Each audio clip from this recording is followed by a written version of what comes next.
People don't understand their natural advantages, Yeah. and they don't use them. That's bad, number one. But worse, number two, if you don't think you're a good ice skater, or if you're convinced you're not a good cellist, you're not going out and try it. But people are buying stocks anyway. Yeah. They're not discouraged. They just think it's a gamble. Yeah. We begin with Peter Lynch. Time magazine has called him America's #1 money manager. During the 13 years he headed the Fidelity Magellan Fund, it was a top-ranked general equity mutual fund. His new book, Beating the Street, offers advice on picking stocks and maximizing profits. And he's here to talk to us about a lot of things. Peter, welcome to the broadcast. You wrote a book called One Up on Wall Street. Right. And I think that's one of the best-selling books ever about Wall Street, if I'm not correct. And you can correct me. Right. And so why then did you write another book? Okay.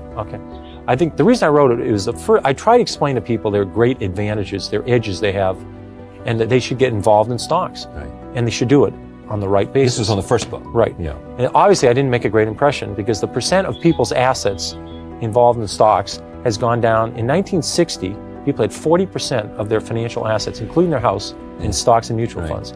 In 80, that was down to 25%. It's now down to 17%. And why do you think that is? Well, I think people, in the decade of the 80s was the best decade this century for stocks. I think people managed to lose money in the 80s doing it themselves because their methods were so flawed. So I really feel as though I wanted people to understand. I don't want anybody to buy a stock. I'm saying if you're going to buy a stock, you should do certain things. Right. If you're not willing to do these things, you should leave your money in the bank.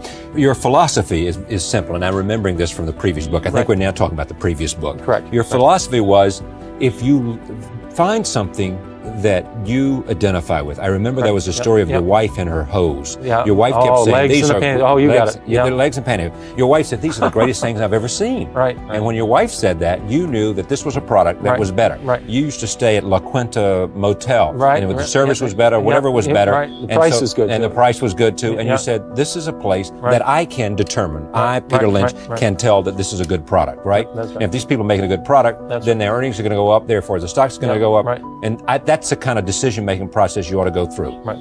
Do I have it? You've got it exactly right.